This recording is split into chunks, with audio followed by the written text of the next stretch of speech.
The dark wind cut through the fjord as Eirik stepped onto the land that was once so familiar to him, but now seemed cold and foreign. The weight of the sensation upon him was heavy, like a stone sinking into his heart. This was his land, the land of his ancestors, a land that had been sacred to his family for centuries. Now there was nothing sacred here.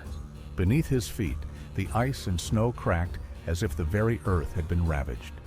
The fjord, once teeming with life, now lay in dead silence, as though it had been defeated by a battle that no one remembered. Even the wind, which had always brought him comfort, now felt cold and harsh. It didn't seek the warmth of the hearth, it seemed to reflect his inner turmoil. The familiar sense of home was lost. He could not return to the time when this place had been peaceful and full of life. Eirik could not forget what had happened. His father was gone. He had been killed by his best friend, Jarl Gutrik, the one who had once been his father's most trusted ally. Now the traitor sat upon the throne, ruling over the lands that had once belonged to Ulfarsson.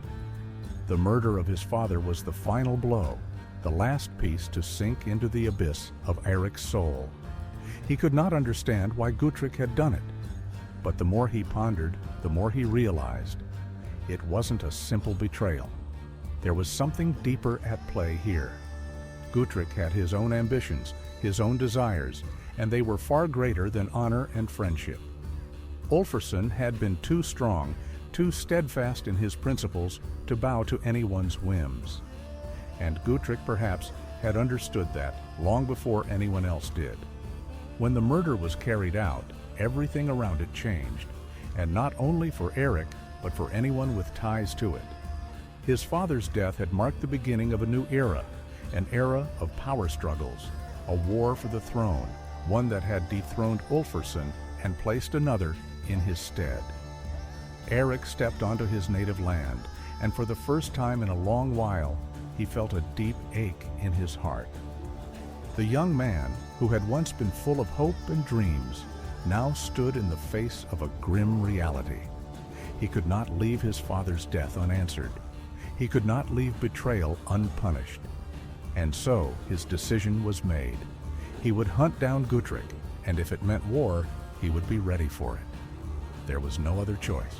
The journey home was long, and with each step, Eirik felt the weight of the past press against his chest. The land was no longer as it had been, as though the years had bent it into shapes it was never meant to take. The mountains loomed in the distance like great sentinels, watching over the land, knowing too well that nothing could remain untouched by time. Eirik moved with purpose, but even in his determination, there was a lingering sorrow. The faces of his childhood flashed in his mind, the laughter of his younger sister, the proud eyes of his father as he led his men through the wilderness. Those moments seemed so far away now. All that remained was the cold wind, the whispering of leaves in the trees, and the distant call of the raven. He was no longer the boy who had once roamed these lands freely. The boy had been replaced by a man hardened by grief and the thirst for vengeance. Each night, as he lay beneath the stars, his mind replayed the scene, the moment his father's life had been stolen, the betrayal that cut deeper than any blade. In those fleeting moments of quiet, he heard the cry of the wolf, a reminder of the blood that was now on his hands and the blood that would soon be spilled. The path ahead was treacherous. His mother had warned him, as did many of his clansmen. The world has changed, my son. We cannot return to what we were. Everything is different now. But the truth was, Eirik had never been one to turn away from a challenge. He was a son of Ulfarsson, born into a world where men were forged in the fires of battle. And though the world had shifted, his purpose had not. He would take back what was rightfully his and bring justice to his father's name. The night before they reached the old homestead, Eirik stood at the edge of a cliff, gazing down into the valley below. The familiar stretch of the fjord reflected the dim light of the moon, and for a moment he could almost imagine it as it had been. His father's ships once sailed these waters, and the sounds of warriors celebrating their victories echoed from the longhouses. but now the air was thick with silence.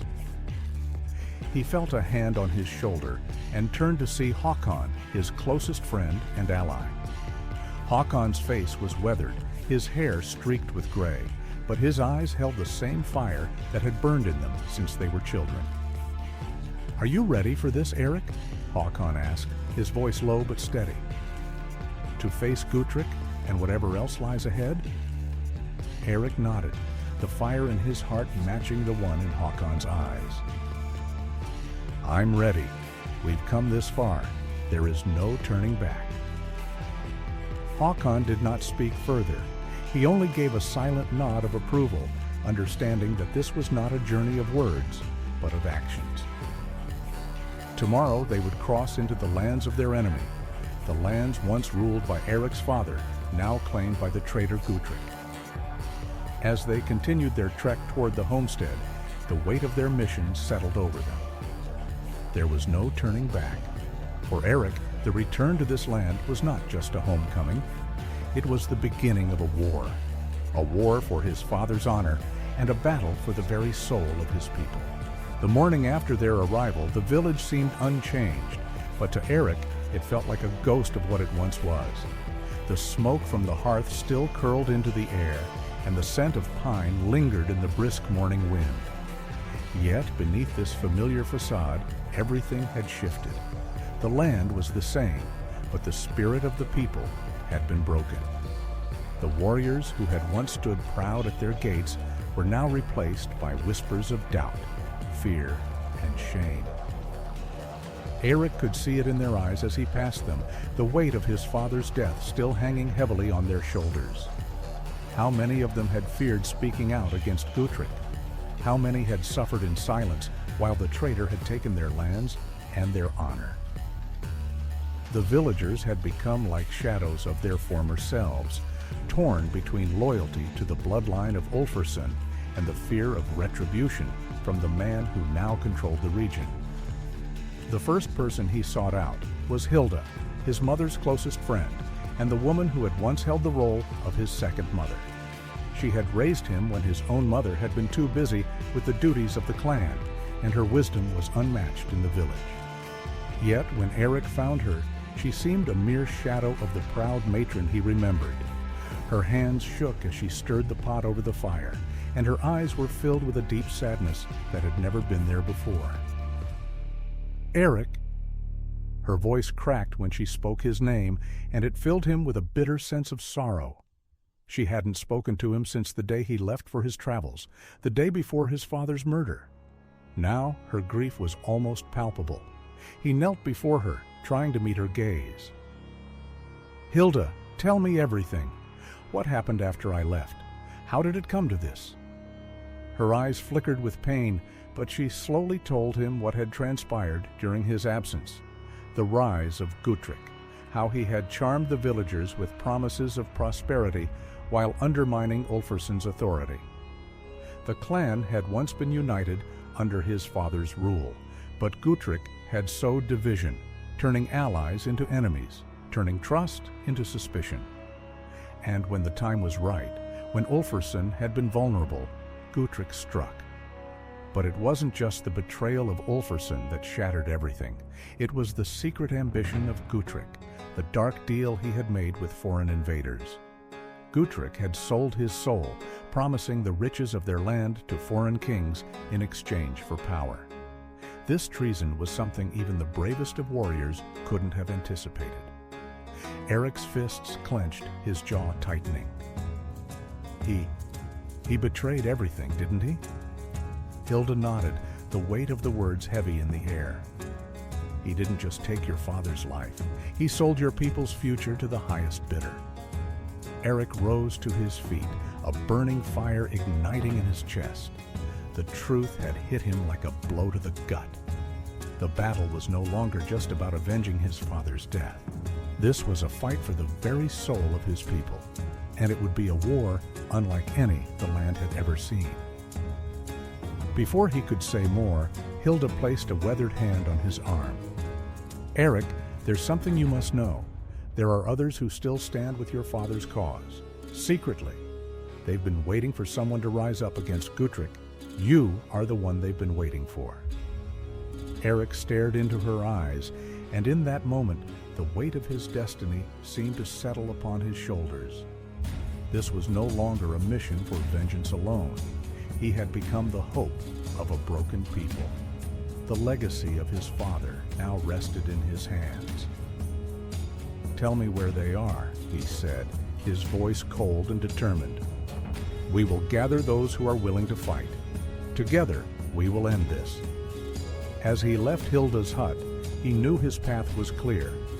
Gutrik had made his move, but he had underestimated the power of a son seeking justice. Eirik's blood boiled with the thought of reclaiming what was his, of destroying the traitor who had taken everything from him. The seeds of revenge had been sown long ago, but now they would grow into a storm that would sweep through the land, bringing retribution and, finally, justice. The night was shrouded in a blanket of darkness, but the faint flicker of a distant fire illuminated the path ahead. Eirik stood at the edge of a craggy cliff, staring out across the fjord that stretched before him like a vast, cold expanse. The wind whispered across the water, its icy breath curling around him, but it did little to soothe the storm within. There was a palpable tension in the air, the kind of tension that comes before the clash of steel, when fate hangs heavy and the future feels uncertain. Tonight, the weight of what he had pledged began to settle fully in Eirik's chest. His quest for vengeance was not just his own now. It had become the cause of all those who had once followed his father, those who had been silenced by Gutrik's rise. They had watched, helpless, as their lands and homes were slowly torn away by the traitor, their hopes slowly diminishing as each day passed. But no longer. Eirik's return had ignited something that had long been smothered, the flame of defiance, of resistance. As the last of the daylight faded into the horizon, Eirik could hear the faint sounds of men preparing for what was to come. The small band of warriors he had gathered from the village, those who still held allegiance to his family's name, had made camp nearby. They, too, had seen the decay that Gutrik's rule had brought, but they knew better than to make a move too quickly. Eirik had always believed that it was not just about rushing into battle. It was about knowing when to strike, when to be the wolf, and when to be the shadow. Yet even in his careful planning, Eirik could feel the pull of a hunger deep inside him, a hunger for justice, for revenge that had festered in him for years. Gutrik had betrayed his father, killed him in cold blood. The memories of his father's last moments, those eyes that had once shown warmth, now cold with death, seared into Eirik's mind. The question of why his father had been killed was irrelevant now. The question that truly mattered was, how would Eirik make Gutrik pay? His eyes narrowed as he thought of the traitor, the man who had once been like a brother to his father. How had it come to this? How had the bonds of friendship been so easily broken, so casually cast aside for greed and ambition? Eirik's mind churned with these questions, but there was little time for answers now. What mattered now was the path he had chosen, the battle that was coming, and the people who had placed their trust in him. There could be no turning back. As he turned from the cliff and walked back toward the camp, his eyes met those of Håkon, his loyal friend and brother-in-arms. Håkon's face was grim, his brow furrowed as he prepared his weapons for the fight ahead. Despite the weariness in his eyes, there was a fire in him that matched Eirik's. They had been through much together, and Håkon understood this mission better than anyone. "The men are ready," Håkon said quietly as Eirik approached. Eirik nodded. "Good. We strike at first light. There's no more waiting." Håkon glanced at him, his eyes sharp. "And what of the traitor? Gutrik will be waiting for you." "I know," Eirik replied, his voice low but steady. "He will be expecting us. But we will be ready for him. We will strike at his heart, and we will not stop until the blood of my father is avenged." As the night stretched on, the camp fell into an uneasy quiet. each man lost in his thoughts, knowing that the dawn would bring the beginning of their reckoning. Eirik lay beneath the stars, his body tense, the weight of what was to come pressing heavily on him. The night felt endless, as if time itself had slowed in anticipation of the coming battle. But as Eirik closed his eyes, a sense of calm descended over him, like the quiet before a storm. He knew what he had to do. He knew that there was no room for doubt or hesitation. The time had come to fulfill his pledge, not just to his father, but to the future of his people, his clan. The wolf would strike, and the traitor would fall. The first light of dawn broke over the horizon, casting a pale glow across the cold, silent fjord. Eirik rose from his bedroll, his body taut with the anticipation of the day to come. The air was thick with tension, the chill biting into his skin, but it did little to dull the fire that burned within him. The time for waiting had passed. Today, vengeance would be his. The men stirred around him, sharpening their blades, securing their armor, and readying themselves for the battle that would determine the fate of their lands. Eirik's gaze swept over them. Each face was grim, hardened by the same sorrow, the same thirst for retribution that fueled his own heart. They were not here just to fight for him. They were here to fight for their homes, their families, and the honor that had been stolen from them. Håkon approached, his sword glinting in the early light. The two men exchanged a brief but knowing glance. There was no need for words now. Their bond ran deeper than any battle cry, and they had fought together in many wars before. But this time, it felt different. This time, the stakes were personal. "We will move quickly," Eirik said, his voice low and steady. "Our best chance is to strike at Gutrik's heart while he is still unaware of our presence. We take the keep, and we take him. No hesitation." Håkon nodded, tightening the straps on his armor. "And if his men are waiting for us?" "Then we fight," Eirik replied, his eyes hardening. "We fight, and we win." The band of warriors set out under the cover of the rising sun, their steps muffled by the thick layers of snow that blanketed the land. The path to Gutrik's stronghold was treacherous, winding through thick forests and jagged cliffs that seemed to guard the fortress as if it were a jewel locked away in a distant mountain.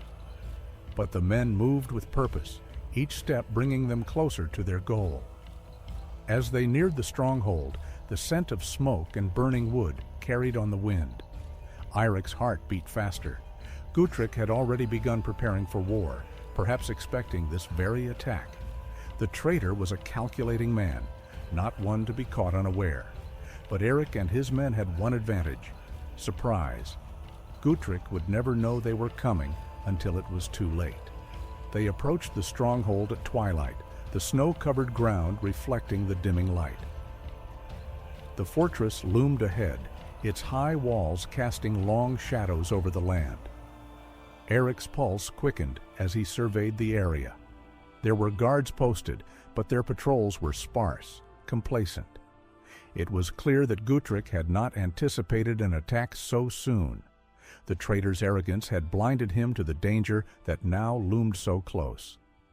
Eirik motioned for his men to spread out, their movements swift and silent as they navigated the outer perimeter of the keep. The time for stealth had come. One by one, they took their positions, concealed in the shadows, waiting for the signal. Eirik's hand gripped the hilt of his sword, the familiar weight grounding him.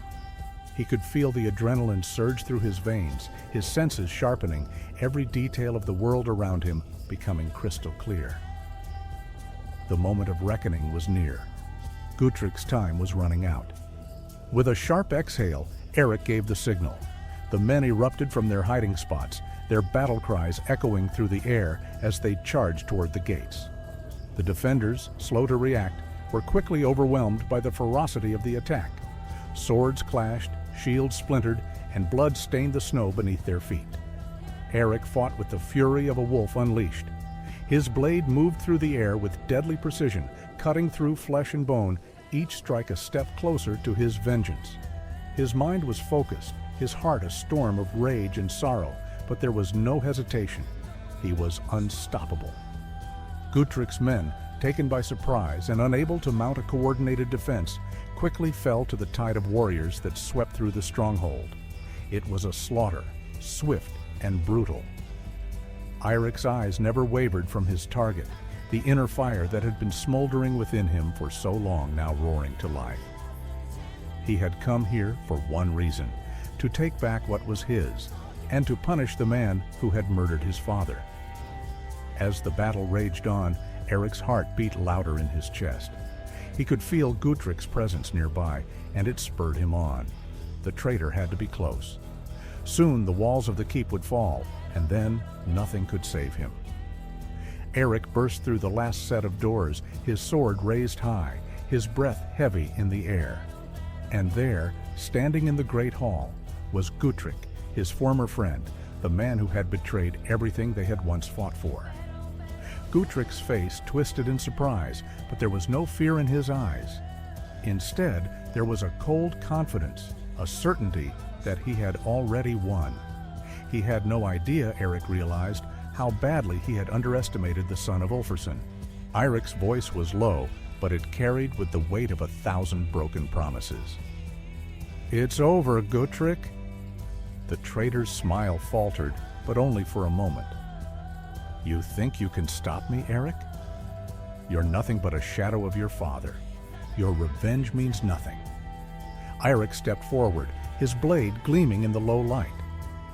"You are the one who is nothing, and today you will pay for what you've done." With those words, the final battle began. The clash of steel rang out, a sound that would mark the beginning of the end for Gutrik and the rebirth of a legacy long lost. The hall echoed with the clash of steel as Eirik and Gutrik stood locked in battle, each blow from their blades reverberating through the stone walls. The air was thick with the scent of sweat and blood, and the flickering torches cast eerie shadows on the faces of the warriors who had gathered in the great hall. Gutrik moved with a calm and calculated precision, his strikes sharp and well-aimed, as though he had been preparing for this moment for years. His eyes gleamed with a cold, merciless glint, betraying no sign of fear, only the arrogance of a man who had believed his treachery would go unpunished. But Eirik, fueled by the memory of his father's death and the years of pain that had followed, fought with an intensity that Gutrik could not match. His movements were fluid, his strikes filled with the raw, unrelenting fury of a son seeking retribution. Every swing of his sword carried the weight of a father's murder, of a people's betrayal. There was no hesitation in Eirik's movements, only the certainty that this moment, this fight, was his to win. Gutrik's sneer twisted as he parried Eirik's blade, pushing him back with unexpected strength. "You think you can undo what's been done? Your father's death was a necessity, Eirik. You never understood that. Ulfarsson was weak, your clan was weak, it was time for change." Eirik's grip tightened around the hilt of his sword, his chest burning with the fire of his anger. "You speak of change, but you never sought it. You sought power, Gutrik. You killed a man who trusted you, a man who fought alongside you as a brother. And now you'll pay for that betrayal." Gutrik laughed, a hollow sound that reverberated through the hall.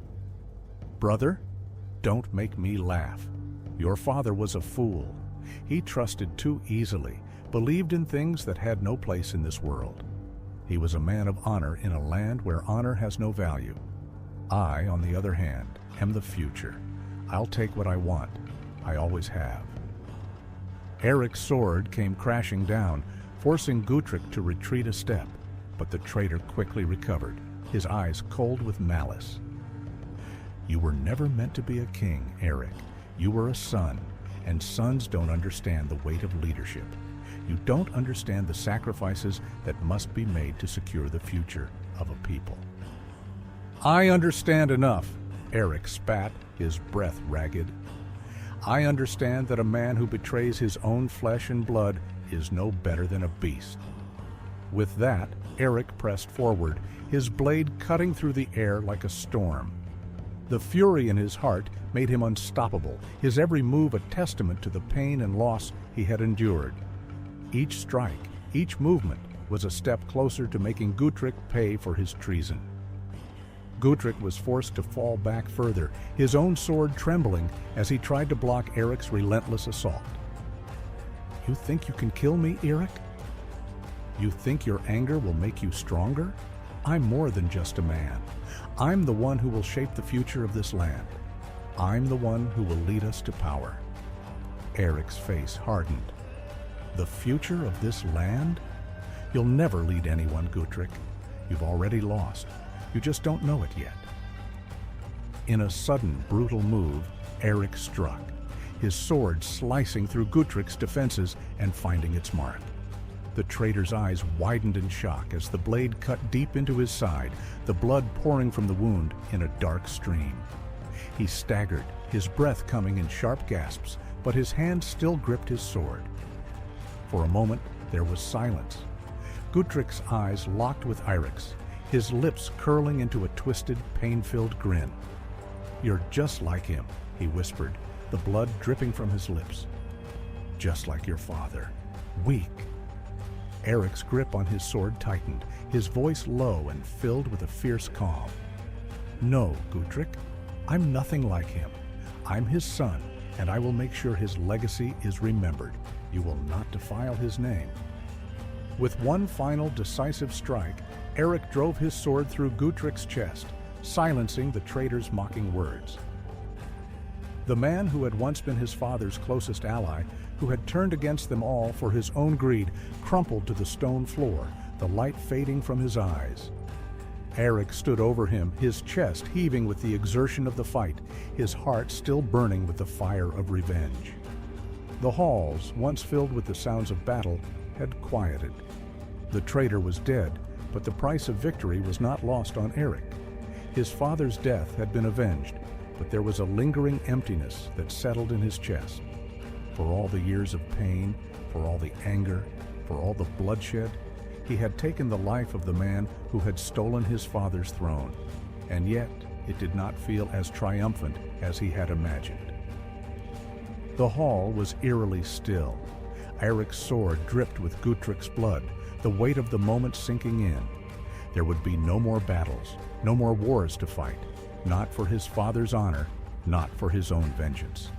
The war was over, but the land would. The storm that had raged in Eirik's heart for so long began to subside, but the quiet that followed was no relief. The cold, biting winds of winter swept across the fjord, and the snow seemed to fall in mourning, as though the land itself grieved the blood that had been shed. Gutrik was dead, and the throne was now in Eirik's hands, but he could not shake the feeling that victory had come at too high a cost. The days that followed the battle were a blur of decisions and unsettling thoughts.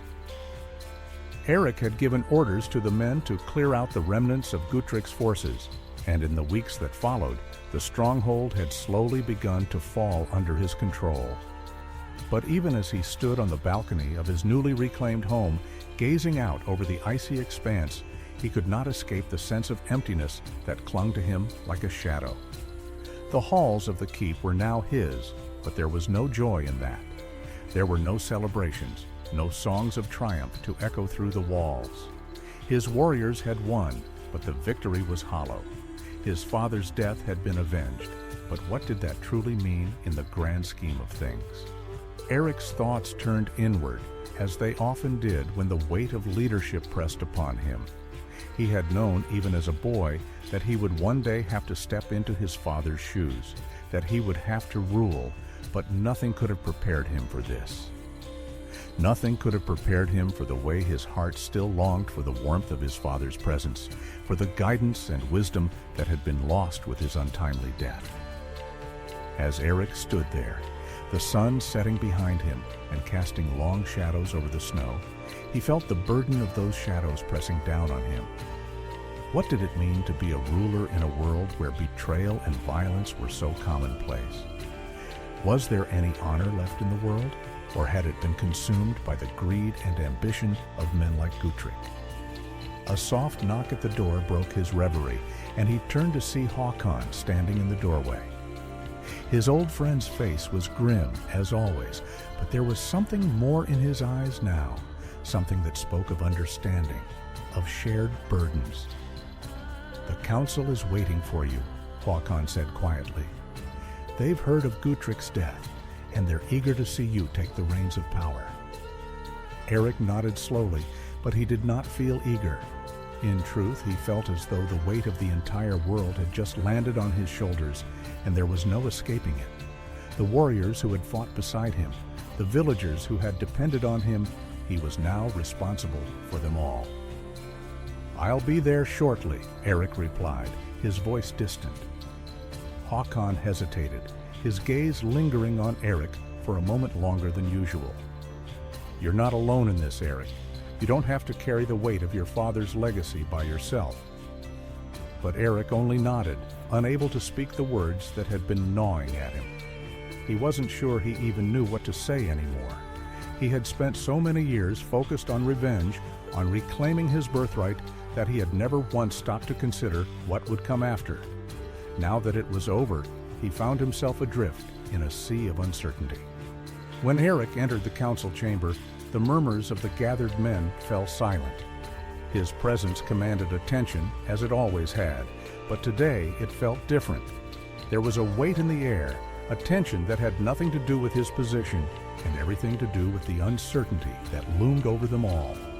These men, once loyal to his father, now stood before him, their eyes full of expectation.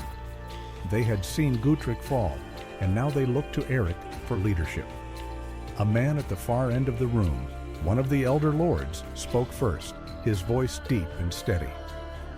"Eirik, son of Ulfarsson, we stand ready to follow you. The traitor Gutrik is dead, and the future of our people is in your hands." Eirik felt the weight of those words like a stone in his chest. The future of our people. "We shall rebuild, and we shall strengthen the bond between the clans," the Lord continued. "There is much work to be done, but know this, your father's blood is on our hands as much as it is on yours. We stood by, we allowed Gutrik's treachery to fester, and now we must take responsibility for the consequences." Eirik's eyes swept over the men who had once been his father's allies. Their faces were drawn with age and regret, and he could see the signs of weariness in their eyes. They had seen countless battles, fought in endless wars, but none of that could prepare them for the loss they had suffered at the hands of Gutrik. "I didn't come here for your guilt," Eirik said, his voice sharp but controlled. "I came here because my father is dead and this land is broken. If you wish to rebuild it, if you wish to honor my father's name, then you will follow me, not as his son, but as the man who will lead us to something more than just bloodshed." The room fell silent, but Eirik could feel the shift. They were no longer looking at him as the grieving son of a fallen leader. They were looking at him as the man who had the strength to take control of his destiny. For the first time since his return to the fjord, Eirik felt the stirrings of something close to hope. A fragile hope, perhaps, but hope nonetheless. He could lead, he could change the future, but it would not be easy, and it would not be without sacrifice. "There is much to be done," Eirik continued, his voice steadier now. "We will forge alliances with the clans who still stand strong. We will rebuild our forces, and we will rebuild our homes. But above all, we will restore honor to this land. My father's death was not in vain. Gutrik's blood may stain these halls, but we will wash it clean with our actions." The council members exchanged glances, and one by one they nodded in agreement. The path ahead would be difficult, but they had no choice but to follow him. There was no other way forward. As Eirik stood there, the weight of the mantle finally beginning to settle on his shoulders, he understood one truth. Leadership was not about vengeance. It was not about reclaiming what was lost. It was about what you did next. And what he would do next was rebuild. The wolf had taken his first steps out of the shadows, and now he would lead his people into the light. Winter's grip tightened on the fjord, and the nights grew longer. colder. Yet, even as the land seemed to be suffocating under a blanket of snow, Eirik felt a fire burning within him, one that could not be easily quenched. He had claimed the throne, avenged his father, and had begun the slow work of healing the wounds left by Gutrik's treachery. But something still gnawed at his soul, something darker and more insidious than any battle he had fought or victory he had claimed. The halls of his stronghold, once filled with the laughter of his father's kin and the hum of a prosperous land, now felt like the tombs of the dead. The shadows that crept along the walls seemed to whisper, urging him forward toward something that he could not yet see but knew, deep in his bones, was coming. His people were rebuilding. The warriors who had followed him from the depths of betrayal were loyal, yes, but the cracks in the foundation of the kingdom could not be ignored. The clans that once bowed to Ulfarsson were now divided, torn between those who supported Eirik's leadership and those who still saw the traitor Gutrik as their true king. The whispers of rebellion still echoed in the halls, and the tension among the clans threatened to erupt into another war, one that would be just as costly as the last. But Eirik would not let it happen, not if he could help it. He was not his father, but he was his son. And that, more than anything, was the key to the future of the fjord. In the midst of these concerns, Eirik found himself drawn to the very thing he had hoped to avoid, the shadow of the past. His father's death had created more than just a power vacuum. It had left a gaping hole in Eirik's heart, one that he had tried to fill with vengeance, with leadership, with the promise of a future. But something was missing, and he could not ignore it any longer. Eirik had always been a man of action, fighting, scheming, surviving, but there were things that could not be fixed with the strength of his sword or the power of his will. The land needed him, yes, but so did his own spirit. The time had come to face what had been buried beneath his fury, the truth of his father's death, and the dark force that had caused it. He called for Håkon, his most trusted ally, and the two of them met in the quiet of the night, away from the prying eyes of the council. They sat in the shadows, the warmth of the fire flickering weakly in the hearth, as though even the flame feared what lay ahead. "What troubles you, Eirik?" Håkon asked, his voice low but steady, knowing that something deeper than the politics of leadership had taken hold of his friend. Eirik's eyes were distant, his fingers tracing the lines of a scar on his palm, one that he had earned in a fight long ago. "It's not just the throne, Håkon. It's the land, the people. There's something I can't shake, something that's been lurking beneath everything. The bloodshed, the battles, the betrayals. I feel like I'm walking in the footsteps of a shadow, and no matter how much I fight, it's always there." Håkon's brow furrowed, and he leaned forward. "What do you mean?" Eirik looked at him, his gaze intense. "I know who killed my father. I know that Gutrik betrayed him, that he killed him for power. But what if that was only a part of the story? What if there's more at play here? Something deeper, something darker?" Håkon sat back, eyes narrowing in thought. He knew that Eirik's mind often wandered into dangerous territory, especially now when the weight of the world seemed to rest upon his shoulders. "You're thinking of the old tales, aren't you?" Eirik nodded slowly, his eyes flickering toward the shadows that seemed to stretch and twist in the corners of the room.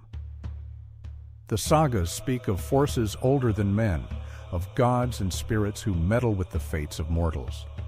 It's said that betrayal is often a tool of darker powers, that when men are consumed by greed and ambition, they open the door to something far worse. Håkon was silent for a long moment, staring into the flames. "You think your father's death was not just the work of Gutrik? You think there was something else behind it?" "I don't know, Håkon, but I can feel it. Something ancient and twisted is in the air, and I've felt it since the day Gutrik killed my father. The land is restless, the seas are angry, and the shadow of his betrayal still lingers, even now." Håkon's voice was tinged with concern. "If you believe that to be true, Then you must face it, Eirik. You can't rule with one eye always turned to the past. You have a kingdom to rebuild. The future of the fjord depends on you, not on what you fear might lie in the darkness. Eirik stood, his silhouette framed by the dying firelight. He stared out into the blackness beyond the walls, his thoughts far from the council and the throne. There was something gnawing at him, an undeniable pull, something he could not ignore any longer. "I will face it," Eirik said, his voice filled with resolve. "But first, I must seek the truth. I must learn what really happened before my father died, and why the land itself seems to be calling out in anger. There are whispers in the winds, Håkon, whispers that speak of powers beyond even Gutrik's ambition." Håkon looked at him with a deep understanding, a silent agreement between them. Eirik was no longer simply the son of Ulfarsson seeking vengeance. He was becoming something more, something that could either save or doom them all. And so, with a heavy heart, Eirik set his course. The path would be dangerous, but the time had come to confront the darkness that had taken his father's life, and with it, the darkness that had long plagued the land. The wolf would face the shadows, for only by walking into the heart of the storm could he hope to find the truth. And perhaps, just perhaps, he could rid the land of the ancient evil that had lain in wait for so long. The fjord was silent in the early hours of the morning, the stillness of the world broken only by the soft crunch of Eirik's boots against the snow as he walked toward the old temple. The rising sun painted the mountains in hues of pink and gold, but for Eirik there was no beauty in the view. His mind was consumed with thoughts far darker than the peaceful scene before him. He had decided to seek answers, not from men, but from the ancient spirits who had watched over the land long before the first of his ancestors had set foot on these shores. He had heard the old tales, the stories whispered by the elders in hushed voices about the gods and their hidden machinations, about how power and betrayal were not always the work of men, but of forces beyond their understanding.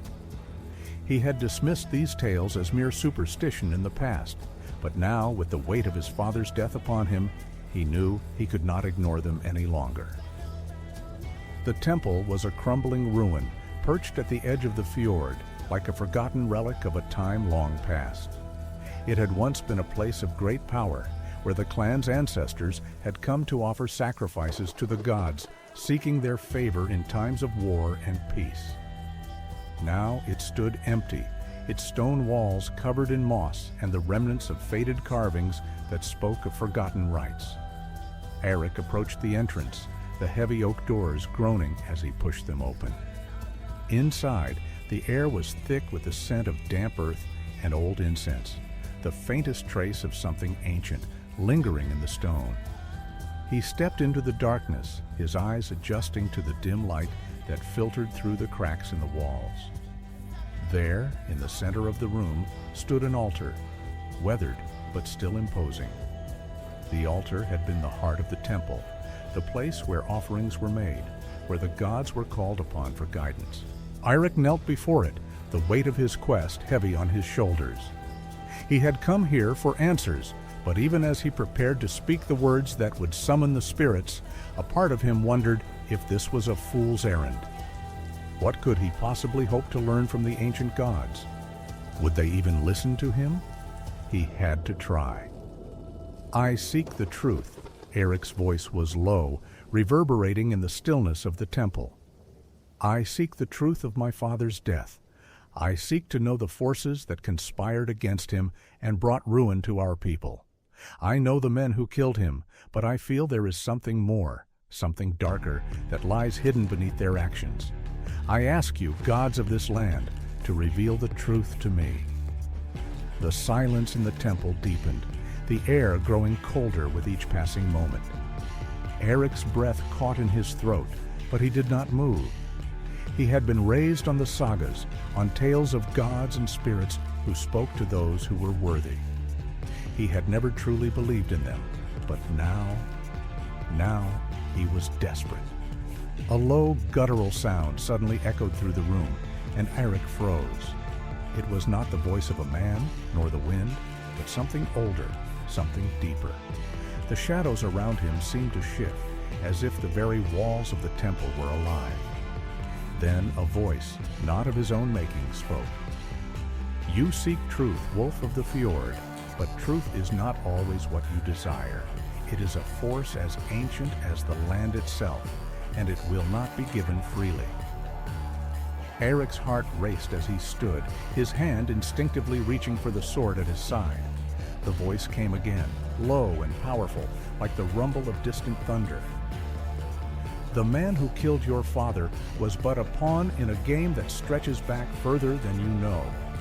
Gutrik was weak, a tool of forces that neither you nor he could understand.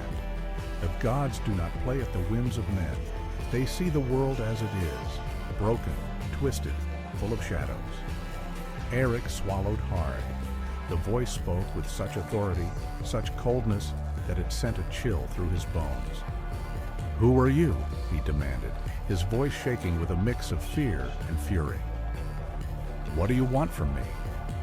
The shadows seemed to grow darker around him, as though the very air was thickening with power.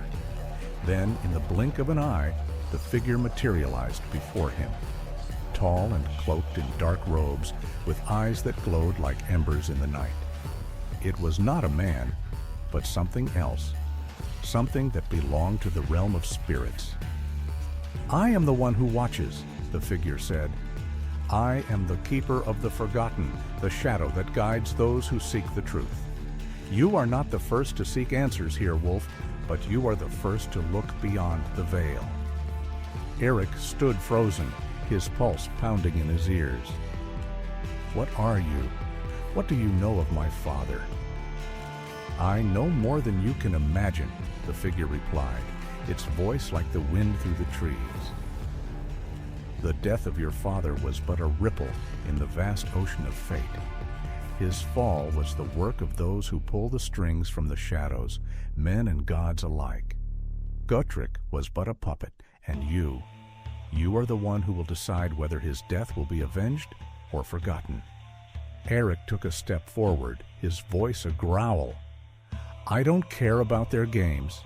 I care about my people, about the land my father ruled. What is it that you want from me?"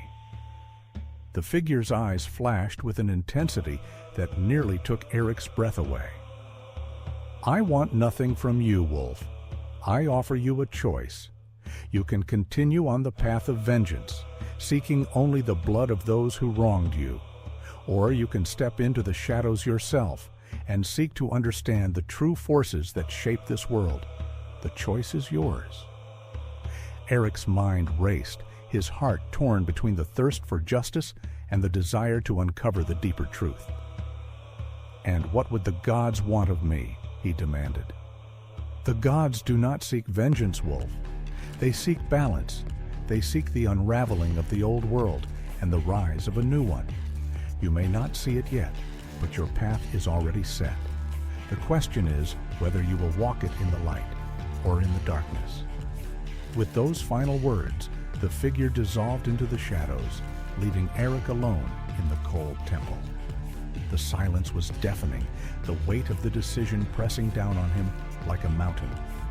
He had come seeking answers, but he had found only more questions. His father's death, the betrayal, Gutrik. It was all part of something much larger, something more ancient and more dangerous than he could have ever imagined. And now the path before him was clear. He could continue to fight against the men who had betrayed him, or he could follow the path laid before him by the gods themselves. But as Eirik stood alone in the temple, the cold wind howling outside, he knew one thing for certain. The world was not as simple as it had once seemed. The shadows had stirred, and there was no turning back. The storms of winter had finally begun to wane, though the chill lingered in the air like an unwelcome guest. Eirik stood at the highest peak of the fjord, gazing out over the icy waters that stretched endlessly into the horizon. The sun was low, casting a pale golden light over the landscape, but to him it felt as though the world was suspended between two states, caught in the twilight between darkness and dawn. His heart, too, felt suspended, teetering on the edge of an irreversible decision. The shadows of the past had followed him here, those long-forgotten powers that whispered in the winds, pulling the strings of men like puppets in a play they could not see. Eirik had come face to face with the truth of his father's death, but he had also learned of a far greater truth, one that bound him not only to his lineage, but to a fate that stretched beyond the mortal world. The voice in the temple had offered him a choice: vengeance or the shadowy path of understanding. And while the blood of his father cried out for retribution, Eirik now understood that the forces at work were not mere men, nor even kings, but something far older. His father's death, Gutrik's betrayal, the wars, and the scheming. It was all part of a cycle, a larger design that sought to keep the land bound in darkness. Eirik had spent years seeking to avenge his father, to restore honor to the Ulfarsson name, and to return his people to glory. But the more he uncovered, the more he realized that vengeance would not heal the wounds of the past. No amount of bloodshed could cleanse the land of the curse that had taken root in its heart. Yet there was a power in the path he had chosen, a power in stepping beyond the role of warrior and king and into the realm of something far more dangerous and mysterious. Eirik had learned from the spirit in the temple that his destiny was not just to reclaim the throne or avenge his father's death, but to confront the very darkness that had twisted the fate of the fjords for centuries. It was not a battle he had sought, but one that was thrust upon him by forces greater than any mortal man could comprehend. The wind shifted, and with it, a weight seemed to lift from Eirik's shoulders.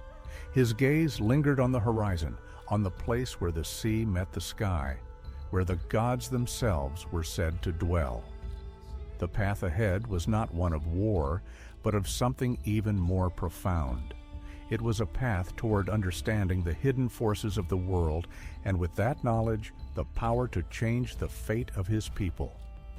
Eirik turned, his eyes filled with a newfound clarity, and walked down the mountain, his steps deliberate. The gods had spoken. They had shown him the way forward. And now the time had come to return to the fjord, his fjord, not as the son of Ulfarsson seeking vengeance, but as the wolf who had stepped into the shadows and emerged with the strength to shape the future. The people of the fjord had been waiting for him. They had waited for their king to return, for the strong leader who would restore the clan to its former glory. But Eirik knew the truth now. The world was changing. The old ways of kings and warriors, of blood feuds and honor, were no longer enough. It was not power that would save his people, but wisdom, and the wisdom to see beyond the veil of deception that had clouded their world for so long. As he descended into the valley, Eirik could already hear the murmurs of the clan leaders gathered in the great hall. They would want answers. They would want direction. But the answers he would give them were not the ones they expected. He would no longer speak of vengeance or war. He would speak of a new way forward, one built on unity, understanding, and the courage to confront the darkness that had plagued them for generations. He knew that his decision would not be without consequence. There would be those who would reject his words, who would demand retribution, who would call him weak for abandoning the path of bloodshed. But Eirik no longer feared their judgment. He had seen the truth, and it was the truth of the land itself, the truth of the gods, the spirits, and the forces that shaped the fate of men. When Eirik entered the great hall, the clan leaders rose in reverence, their eyes filled with expectation. But Eirik did not take the throne. He stood before them, his back straight, his voice steady and powerful as he addressed them, not as a king seeking to rule with fear, but as a leader seeking to unite the clans with purpose. "The time for war is over," Eirik's voice rang out, cutting through the room. "We have bled enough. We have fought enough. The death of my father, the betrayal of Gutrik, and all the battles that have followed, they are part of a past that no longer serves us." A murmur rippled through the room. Eirik's words were not what they had expected, but he pressed on, his eyes unwavering. "I do not seek vengeance. for vengeance has consumed us long enough. I seek unity, not just among the clans, but with the very land beneath our feet. We must confront the forces that have shaped our fate and break the chains that bind us to the past. We must learn to live not as slaves to our history, but as men who shape their own futures. The room fell silent. Eirik could feel the weight of their gaze, the weight of the future that now rested on his shoulders. It was a heavy burden, but it was his burden to bear, and he would bear it with pride. The gods have shown me the way, Eirik continued. They have shown me the shadows that lurk in our world, the powers that pull at the strings of our lives. But it is not those powers that will define us. It is our choices, our strength, our unity, that will define the future of this land. He paused, letting his words sink in, before he added softly, "The old world is gone. The new world begins now." As Eirik spoke those final words, he knew that the road ahead would be fraught with challenges. There would be those who would resist the change, who would seek to cling to the old ways of power and blood. But Eirik had stepped into the shadow and emerged into the light. He had seen the truth, and he would not turn back. And so, the Wolf of the Fjord, Eirik Wolfsson, began his reign not as a king of blood and vengeance, but as a king of wisdom and strength. A king who would lead his people into a new era, one where the darkness of the past was cast aside and the light of the future shone brightly on the horizon. The shadow had been defeated, and with it a new dawn had come for the fjords.